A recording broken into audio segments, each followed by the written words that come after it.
For over 30 years, it has been the biggest event of the summer. But this year, there's more party than ever before. For the first time ever, a two-night event where legends seek retribution. So I can end my career on my terms! You are here fulfilling your dream, and that is all because of me. The impossible made possible. I'm back! And I've never seen anybody as good as Bayley. Ding dong! Hello! Superman's wings clipped. David vs. Goliath becomes reality. A psychopath faces a phenomenal challenge.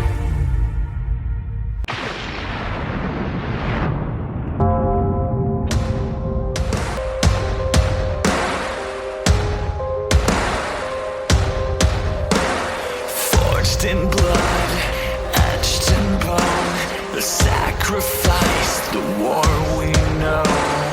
The choices that we make echo eternal day.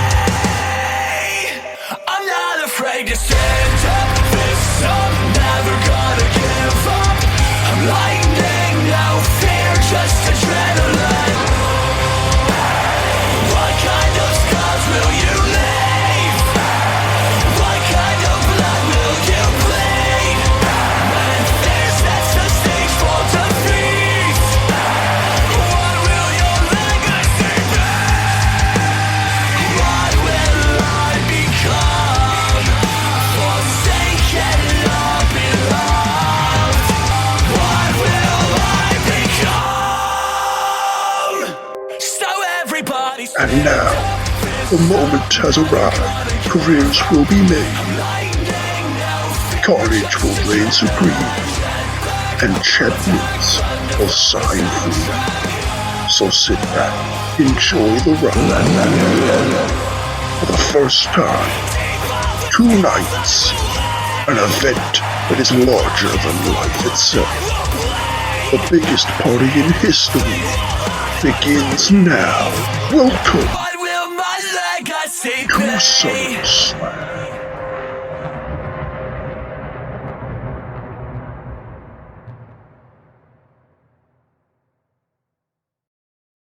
Hello and welcome to episode number 48 of the TEW 2020 Challenge Run. It's finally that day. We are here, Saturday, week 4, August 2020, WWE SummerSlam Night 1 2020. The first episode in the 2-part season finale pay-per-view, the biggest party of the summer, the biggest party in history, live event that is larger than life. Without any further ado, let's jump straight into this historical show. Pre-show match is Rob Gronkowski fighting for his WWE future against the Cowboy James Storm of the Forgotten. And it goes 7 minutes and 44 seconds. There's a lot of GX shenanigans. Shotzi and her tank are out there. Mojo's out there. Lacey's out there. She'll get in a fight with Shotzi. Mojo is outnumbered by Blake and Cutler. Gronk would do the big stage dive that he did at WrestleMania from the top rope onto the waiting parade of humans outside the ring. In the end, he gets into the ring. James Storm catches him for last call super kick, lays him out with the 8-second ride, and pins Rob Gronkowski 1-2-3, ending his WWE career. Now, I loved GX. They were a good laugh of mine. They were a nice little funny joke I had, and I loved the team. But Gronk went back to NFL, and I feel like he probably shouldn't stick around for that much longer in the save. So while I did love using him, I thought he was funny to use, and he made the save interesting because, like, who else are you ever going to see but Rob Gronkowski? I thought, for the sake of the realism, I guess, and sort of just the fact that he's not wrestling anymore, I don't really feel the need to keep him around. So he goes out on an all-time high on the kickoff show at SummerSlam Night 1, but he will be here for the rest of the event, so he might pop up Night 2 on doing something, who knows. But for now, the Gronk is finished. GX done. Who knows what the future holds for Mojo and Shotzi? We'll have to wait and find out. We then get the intro to SummerSlam. You've already seen it. Took me a fucking while to edit. I'm so proud of it. It's awesome. But we've already played it, so we're not going to play it again. Pyro goes off. And then cut to the announcers. Michael Cole and Corey Graves are there for SmackDown and welcoming us to the SummerSlam. And then we pan to Raw. We see Tom Phillips and Byron Saxton. And of course their colleague Samoa Joe has a big match tomorrow night to prepare for. So he's relinquishing commentary duties. So joining them, the new member of the Raw announce team is Wade Barrett. Like real life, he's come in to do announcing, but not for NXT. He'll be on Raw with Byron and Tom. And he's got a cocky gimmick that has got a very good rating. Opening match gets a 66. It's for the Raw Women's title, a 6-pack challenge. It's Shayna defending against Charlotte, Asuka, Kyrie, Ruby, and Liv. And it goes 16 minutes, 42 seconds. And it would look like Shayna was going to retain. She'd have somebody, probably Kyrie, locked in a submission hold when Charlotte breaks it up. And Charlotte and Charlotte and Shayna have a face-off. They end up brawling on the outside, all the way up to the stage. And then they get into a bit of a scuffle, and Charlotte ends up spearing Shayna Baszler through the LED board at the top of the stage. Referees, of course, come out to check. Holy shit. And all sorts. So Charlotte and Shayna are out. Kyrie and Asuka are working together, of course, which means Liv and Ruby have to sort of temporarily reunite to sort of get even the odds, so the Kabuki Boys don't just dominate. To the point where they have Asuka laid out on the announce table. And then Kyrie's like trying to fight them off 2-on-1, but they stop her. They're like, hey, Kyrie, you can hit her with that big elbow from the top rope through this announce table and you'll take Asuka out of the match. And then maybe you can win the title for yourself instead of being in Asuka's shadow all this time like you have been. And Kyrie takes some convincing, but in the end she does ascend to the top rope. She does hit the insane elbow off the top rope through the announce table on her tag team partner, her best friend. So they're both out.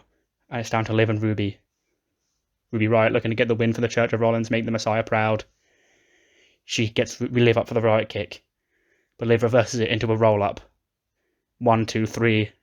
And Liv Morgan wins the Raw Women's title. She gets a 48. 53 for Ruby Riott. 58 for Kyrie, 63 for Shayna, 69 for Charlotte, and Asuka leading the way with 72. And the goal to get Liv the Raw Women's title has now been succeeded. She's now the Raw Women's Champion. And I know somebody who probably isn't even watching is very, very happy with that decision. It wouldn't be the biggest party of the summer without R-Truth. He's hosting R-Truth's 2-night WrestleMania mega party. And he's reunited with his friend Carmella, who's there, and she's like, he means SummerSlam. And Naomi is there, she's dancing, because she likes dancing. When Robert Stone and Aaliyah and Brandy come up to R-Truth, they start talking to him. Aaliyah and Brandy distract him. Stone rolls him up to try and win the 24/7 title. R-Truth kicks out. And he shouts, he's like, he tried to steal my baby, And Stone's like, no. So he goes to call them out the bouncer, who is Mark Henry. And Truth has Robert Stone, and he is evicted from R-Truth's 2-night WrestleMania mega party for trying to steal R-Truth's baby. 75 rating for this match. 6-man tag, Akam, Buddy Murphy, and Johnny Gargano against the Street Profits and Rey Mysterio. And I don't really think I've got much to say here. Apart from in the finish, Buddy Murphy goes for the big knee on Rey Mysterio. Gargano's holding him in place, but of course Rey moves. And the big knee takes out Johnny Gargano by accident. Ted and Dawkins take out Buddy Murphy. Akam already down. So it's just Rey with a hard knee to the face, Johnny Gargano. He hits him with a 619, dropping the dime. And he scores the win for the Babyfaces here tonight at SummerSlam. 65 for Murphy, 60 for Akam, 64 for Gargano, 77 for Rey, 54 for Andrew Dawkins, and 58 for Montez Ford. 75, banging match, and a nice win on pay-per-view for the Profits. I clicked next game, don't tell me I didn't. We are back at R-Truth's WrestleMania mega party with Carmella and Naomi. And Elias is there, he's playing live music. he's playing this song on the stage when Naomi comes up to Truth and Carmella again. She's like, I'm hearing a ruckus from the entryway, from the entrance of the building. That's Robert Stone. He's trying to get back in. Mark Henry's like, no, sir, you can't come in.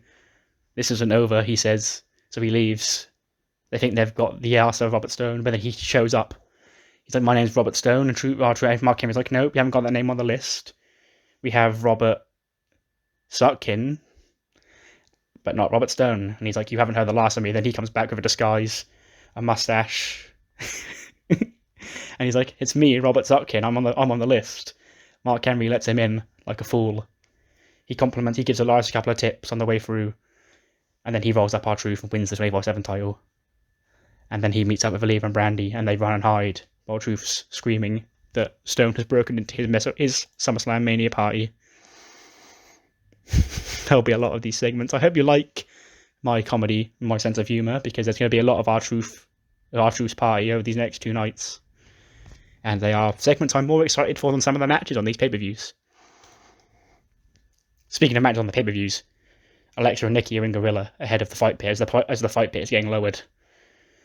Alexa looks a little bit nervous because she obviously still thinks she's out of her element, but Nikki's there. She's like, nah, my friend Alexa, she's got this. She's going to be the fighting champion in no time. She's going to go in there and she's going to knock out Sonya Deville, make her submit, and prove to the world that she's the baddest bitch here on SmackDown. And Alexa's like, well, I don't know about that, but hopefully I'll win. Fight pit is next. Gets a 58. Goes 11 minutes 44, and Alexa actually holds her own for most of it. Of course, Sonya actually outclasses her for like the first couple of minutes, but then Alexa does get back in. She does hit a couple of good strikes. But then her wrestler instincts get the better of her. She goes to the top rope to deliver Twisted Bliss, which isn't really something you want to do in a fight pit. Sonya gets the knees up and traps Alexa in some sort of Kimura. And of course, Nikki's outside the ring, outside the cage, cheering on like Apollo Creed cheering on Rocky Balboa. She's cheering her on. She's there. She's cheering Alexa on to get out of the submission hold. Alexa's looking to fight out of it, but she collapses again. She doesn't pass out. She's fighting out. She's trying to get out of it, but Nikki's seen enough. She launches the towel into the fight pit over the top, and she surrenders on behalf of her best friend. And Sonya Deville picks up the win here at SummerSlam in a 58 rated match. She gets a 49-54 for Alexa Bliss. But Alexa's training did actually kind of pay off a little bit. She didn't submit or get knocked out here. Nikki threw in the towel. Nikki had seen enough of her best friend getting beaten up by Sonya Deville. R-Truth at his SummerSlam Mania party, he's got over the loss of his baby, and he's now hosting a turkey leg eating contest between the Viking Raiders and Big Show and Otis. So the Viking Raiders are one team, Big Show and Otis are another team. And they're eating at a dinner table, trying to eat, so you can eat the most turkey legs in 5 minutes. But then be pan under the table. And sticks his little head out from the cloth under the table is the 24/7 champion, Robert Stone. He's hiding under there. R-Truth doesn't see him. Then the contest ends. Your winners are the winners are the Big Show and Otis. And of course, Ivar's not happy with this. He is the turkey leg eating connoisseur of Monday Night Raw. He picks up Big Show. He throws him through the table in rage. But then the cloth sort of reveals that Robert Stone was under the table this whole time. And Big Show has been slammed on top of him. And the referee counts 1, 2, 3, and Big Show wins the 24/7 title. And also, him and Otis share turkey leg eating champion at the R-Truth Mania Mega Party. So Big Show sort of decided not to accompany Ricochet and Cedric to ringside, and Otis preparing for his match tomorrow night in the only way Otis can. But Big Show now 24/7 champion. Fatal 4-way tag team match. I really don't have anything to say about this. It's just 14-19. It's not elimination, even though it says that it is. But of course it's not. That's just the way the game's programmed. Aussie Might, Shane Thorne and Brendan Vink become 2-time Raw Tag Team Champions when Shane Thorne pins Akira Tozawa. Good old Slapjack gets the win for his team and makes them 2-time Raw Tag Team Champions. But Vink has strained his calf. Hopefully he'll be able to carry on through that. It's only a strain. Ricochet gets a 70, 53 for Cedric, 51 for Humberto, 51 for Tozawa, 43 for Brendan Vink, 50 for good old Slapjack, 56 for Shelton, and 60 for Apollo. So, the reign of VIP Nation lasted a month, and Aussie Might are now 2-time Raw Tag Team Champions. Thank you, Jeff. Cheers, Jeff. a segment that isn't from R-Truth's WrestleMania SummerSlam Mega Party. Seth Rollins is backstage with a defeated Murphy, Gargano and Akam, and also Ruby. And Candice is there as well because she didn't help either of them win. And Seth's like, this is unacceptable. This is the biggest party of the summer. This is the second biggest show on the WWE calendar. And you've made us look like losers here tonight. Rey Mysterio and the Street Profits. Really, you couldn't beat them? And Murphy apologises. He's like, I know it was my fault. I accidentally hit Gargano, but we'll be able to help you defeat Edge if that will make you feel any better. And Seth hushes him. He's like, I will defeat Edge. But after how you four and Candice, I guess, because she didn't help either of you, how you five have acted tonight, Damien and Randy will be the only two people that I will be inviting out to ringside to help me defeat Edge later on tonight. You five can sit back here and learn from your mistakes. You get to miss out on the biggest celebration, the Messiah's biggest party of the summer, when he puts Edge back into retirement. Hype video. We're at this end of the card now where there's going to be hype videos for all the matches. The friendly rivalry between Sheamus and Cesaro for the IC title. Gets a 76. Goes 19 minutes, 46 seconds. Basically what you'd expect from an average Sheamus versus Cesaro match. All the ones I had in the best of 7. Amplified here at SummerSlam on the main show. Because I believe they were on the kickoff for the first match of the best of 7 4 years ago. But here they are on the main show fighting over the IC title. A title Cesaro is looking to keep. A title Sheamus is looking to win for the first time. It's a very hard-hitting match. Sheamus goes into the corner. He cheeses going for the brogue kick. He goes to kick him, but Cesaro catches his leg. He gives Sheamus a spin and then locks him in the sharpshooter. Sheamus doesn't want to tap out. He claws to the ropes, but Cesaro, before he can get to the ropes, he pulls him back into the center of the ring. Sheamus screams in pain. He can't quite get back to the ropes. He's now stuck. He's got to try and find a way out. But he can't quite do it. He passes out in the sharpshooter. Cesaro defeats his friend Sheamus here tonight in a 76 to retain the IC title for the 4th time. Sheamus has his head in his hands. He can't believe it. This could have been his only shot to become IC champion, and he's blown it here at the biggest party of the summer. Cesaro sort of offers his hand out to help Sheamus to his feet. Sheamus looks up at him, he takes his hand, and they have a big manly hug. It says shake hands, but they'd have a big manly hug. And Sheamus pats him on the shoulder with the title on. He probably would hand him the title as well. Takes it off the referee and hand it to Cesaro, going, hey buddy, you won. Do me proud. Keep this title forever. But don't you worry, I will get that one day. Don't you worry about me. This is your time now. He leaves the ring and he sort of bows to Cesaro and lets him celebrate his victory like good friends do. Big Show is at the party. He's at R-Truth's Super Mega Party talking about R-Truth and Carmella when Robert Stone tries to roll him up to win back the 24/7 title. He does that thing where you go to roll someone up and like you're trying to pull him over but you can't pull him over, so he's just between Big Show's legs trying to pull him over into a roll up. Big Show just looks down disgusted at him and he looks scared for his life as Big Show picks him up by the throat and just tosses him into the swimming pool, fully clothed in his suit. And Liam and Brandy scream at Big Show like, what the fuck are you doing? Because they've got to go dive in and help Robert Stone, who of course would be overdramatic and pretend he's drowning. And R-Truth sort of looks at Big Show. He's like, how am I going to get my baby back off you? Yeah.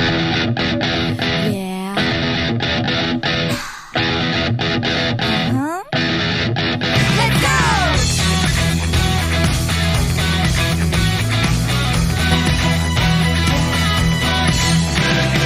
夢って何かと聞かれたら JFlow Performance, ahead of their big tag team title match. Maki, Mina, Marika, Mizuki and Tam all here, all looking to smash the sold out Boston Arena and win their tag team titles, as Maki and Tam will be the two representing the team.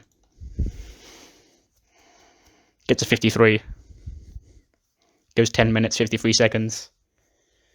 And all the rest of JFlow are at ringside. Raquel will be outside. She'll be dealing with them. She'll try and take all three down by herself because she's a big girl. But of course, the three of them were trying. They couldn't quite get Raquel down, but when Tam jumps off the top rope to the down below, and next thing we know, they're all on the floor. So just Mackie and Dakota remain. Mackie goes up the top rope. She goes to hit that big diving headbutt. But Dakota catches over a big kick on the top rope. Knocks her to the floor. Hits a scorpion kick. And the prophecy is fulfilled just as Dakota said it would. That foot once again takes out the hardest head in the business. Mackie is pinned 1, 2, 3. And Dakota and Raquel make defense number 2 of the women's tag team titles. Pulling the curtain back a little bit, this was always supposed to be designed for JFlow to go over here and have a run with the tag titles because I love them. They're my queens. But I can't justify it at this moment in time.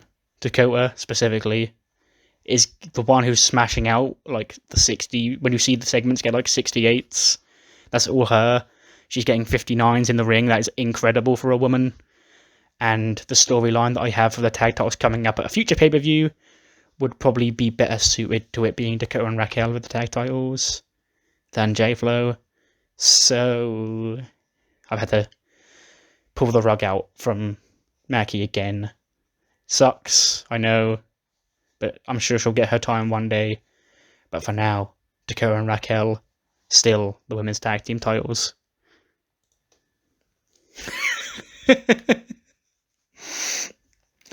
R-Truth is giving out shots at his party, and there's like a table of people sat around. He gives out the shots. He gives one to Carmella, Big Show, then he gives one to Jeff Hardy.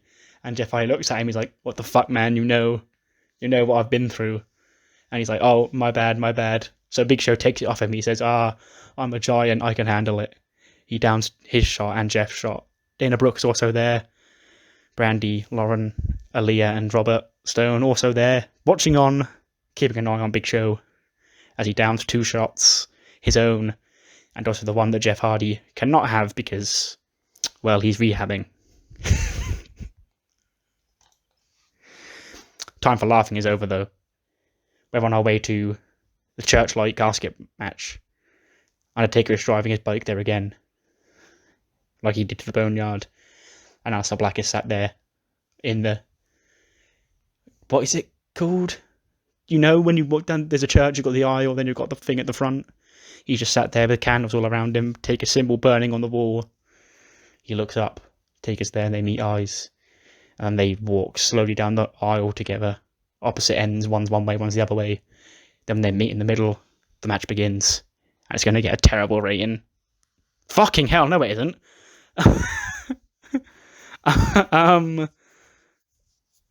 Okay, because they said Taker was going to get fucking knackered in this match. He's got like no stamina. I don't see a note anywhere about him being tired. And he got an 84, it just said he was off his game. But they fight for 20 minutes inside the church. And it's just your standard cinematic match. Fire is used as a weapon. Fucking the candles are used. All sorts of church-based objects. Probably thrown through a stained glass window. But in the end, it is a church-like casket match for a reason. There is a casket there. The loser is the person who gets trapped inside the casket. Aleister Black lays out Taker with the Black Mass. And then we get that cinematic style shot. We get in all these cinematic matches of the one guy down. The guy's heavily breathing over him, looking down at Taker. Taker sits up. He locks eyes with Aleister Black. Aleister looks terrified. Then he drops to his knees. Taker stands up. And Aleister Black's like, "Do it, dead man. Finish me." Taker kicks him in the head. And he tombstones him onto the floor of the church. He traps Aleister Black inside the casket. So Taker wins the match, but did Aleister Black get his wish? Because Taker finished him, which is what he was begging for this whole time. And yeah, Undertaker gets an 84, Black gets a 70. Match was an 80, industry leader production values added to the cinematic style match. You're goddamn right it did. And the Undertaker rides off into the sunset, having finished Aleister Black. But then post-credit scene, we see the casket open up, and Aleister Black is gone. He's not in there anymore. So what's happened to him? Who knows? But Undertaker's cinematic match murdering streak He's got quite the tally adding up, but of course one man that he did murder is in the main event of SummerSlam Night 2, so who knows what will happen to Black from here on out. I'm sure it will all end well for him in the end. R-Truth's SummerSlam Mania party is in full swing. He's now hosting Limbo. The final is Tony Nese being cheered on by his tag team partner Riddick Moss against, of course, Casey Catanzaro from NXT because she is the Ninja Warrior Queen, and her friend Caden Carter. So who can go lower, Tony Nese or Casey? Of course, it is Casey Catanzaro who wins. The bar is really low and she gets underneath it. And she wins the Limbo trophy. And then drunk Big Show, after he's had those 2 shots, they're really getting to him. He's like, I'm a goddamn giant, I can do this. So he tries to Limbo onto the pole. But of course he can't do it, and he falls on his ass. And he's laid out. That's when Robert Stone, who's still soaking wet for being thrown in the pool, just jumps on top of him and pins him 1, 2, 3 to win back the 24/7 title. Rips the title off. And then he runs away as Truth, Tony Nese, and all these people try and chase after him to win that belt. God fucking damn it, this is so silly and I love it. This whole party. There's going to be more of this on night 2, don't you worry. But now, again, the time for laughing is over. Video recap. Seth Rollins vs. Edge. 80. Goes 21 minutes, 54 seconds. And it is your Seth Rollins Edge match. You know how it's going to go. Then Edge hits a spear, and Seth rolls to the outside. You can't quite get the pin done. Referee goes to check on Seth Rollins. And there'd be some sort of referee bump. Referee would take a bump in this match. And presumably it will be Edge goes to hit Seth. Seth rolls out of the way and the referee gets hit. And then Seth Rollins goes low on Edge. He kicks him in the balls, low blow. He's got him in position for a curb stomp. And he hits one. But Seth isn't happy with this. A curb stomp isn't enough. He needs Edge finished. He calls in Priest, and he calls in Randy. And he's like, here we go, boys. Priest, you're going to give him the reckoning. Then Randy, I want you to punt Edge here. And then the Messiah will win, and the greater good will be fulfilled. Priest gets Edge into the position for the reckoning. He goes to hit it. But then he's turned around out of nowhere and laid out with an RKO by Randy Orton, who looks up at Seth as he's doing the pose after he hits the RKO. He's on his knees, he's got his little arm on the floor, and he's looking up at Seth. Seth's looking down, he's like, what the fuck are you doing, Randy? Then Randy Orton slithers out of the ring.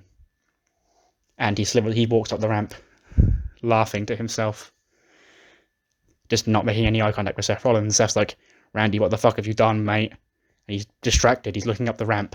And behind him, Edge is to his feet in the corner. He's slicking his hair back, he's calling Seth on. He turns around into a spear. And then Edge looks down at Seth Rollins again. That one spear is not enough. He backs into the corner again. Calls Seth Rollins up again. Hits spear number 2. 1, 2, 3. Edge defeats Seth Rollins in 21:54. Thanks to assistance from Randy Orton. Seth gets a 92. Edge an 84. 80 for a match. Apparently Edge and Seth Rollins have no psychology, which is always good to know. And here it is, Edge celebrating. Orton's on the stage just watching Edge with his arms folded. They make eye contact. And Edge is like, he gives him a little nod. And Randy just turns around and walks to the back.